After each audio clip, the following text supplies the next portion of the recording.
நான் கிளினிக்கல் சைக்காலஜிஸ்டா நான் கவுன்சிலிங் பண்ண ஒரு லேடி. கல்யாணம் ஆயிடுச்சு, கணவனும் அழகானவர், நல்லா இருக்கிறாரு, குழந்தைகளாம் பிறந்துருச்சுங்க.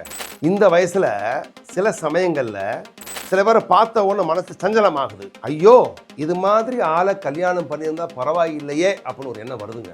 அகங்காரம், பகமை, கீழ்த்தரமான, ரொம்ப கீழ்த்தரமான எண்ணங்கள் வர வாய்ப்பு இருக்குது. வரட்டும். சுபாஷ் டிவியை பார்க்கும் நேயர்களுக்கும் அன்பர்களுக்கும் வணக்கம். பார்க்காதவங்க பார்த்து நல்லா சொல்லுங்க, பார்த்தவங்க பாராட்டுங்க. ஏன்னா இது மாதிரி நல்ல விஷயங்கள் செய்யும்போது நலன் பெறது நீங்க தான். முதல்ல இதை பற்றி பதிவு போட்டிருக்கோம். இந்த பதிவில் ஒரு மன நோய் சம்பந்தப்பட்ட ஒரு விஷயத்தை பகிர்ந்துக்கிறேன்.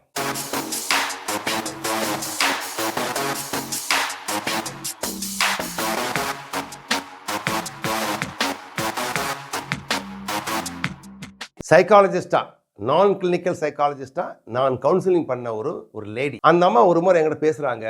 கல்யாணம் ஆயிடுச்சு, கணவனும் அழகானவர், நல்லா இருக்கிறாரு, குழந்தைகளாம் பிறந்துருச்சுங்க.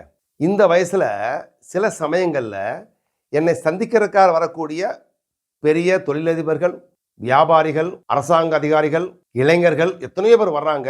சில பேர் என்னை ஈர்த்துறாங்க. சில பேரை பார்த்த உடனே மனசு சஞ்சலமாகுது. ஐயோ, இது மாதிரி ஆளை கல்யாணம் பண்ணியிருந்தா பரவாயில்லையே அப்படின்னு ஒரு எண்ணம் வருதுங்க. இந்த எண்ணம் என்னை ரொம்ப தாக்கப்படுத்துது. மனசுக்குள்ள கஷ்டமா இருக்குது. கணவன், நல்ல கணவன், நல்ல குழந்தைகள் இருந்து கூட ஏன் இது மாதிரி எண்ணங்கள் வருது அப்படின்னு வேதனையா இருக்குதுங்க அப்படின்னு சொன்ன உடனே சொன்னேன், தவறே இல்லை அப்படின்னு. என்னது தவறு இல்லையா? எண்ணங்கள் வருவது தவறில்லை. எண்ணம் மனசுல இருக்கிறது வருது, பாத்திரத்தில் இருக்கிறது கரண்டில வருது, ஸ்டோர் பண்ணது வெளியே வருது.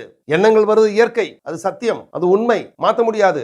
ஆனா அந்த எண்ணங்களுக்கு பின்னால போகணுமா வேணாம்ன்ற தீர்மானம் இருக்கக்கூடிய திறமை உங்களுக்கு இருக்கிறதுனால பின்னால போகாதீங்க.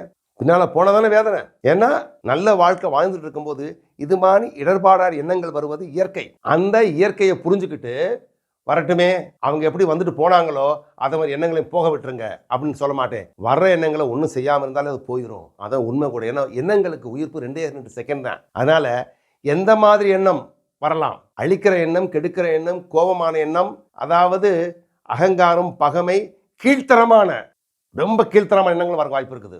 வரட்டும், கண்டுக்கிறாதீங்க, அவ்வளோதான் அப்படின்னு சொல்லி 2 நிமிஷம் தான் அந்தம்மா அப்படியே மாறிடுச்சு. உண்மைதாங்க. எண்ணங்களை பிடிச்சிக்கிட்டா அது வளர ஆரம்பிக்கும், விட்டா போயிடும், தெரிஞ்சுக்கிட்டங்க அப்படின்னு போயிட்டாங்க.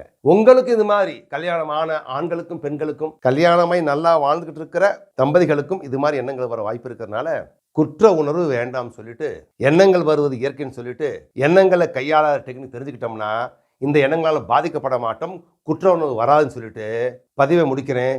பாருங்கள், நலன் பெறுங்கள், பகிருங்கள். ஓகேங்க. எல்லாமும் நீயே, எல்லோரும் நீயே. நல்ல விஷயங்களை பகிர்வது ஒரு தர்மம். பகிருங்கள். சப்ஸ்கிரிப்ஷன் பட்டனை அமுக்குங்கள்.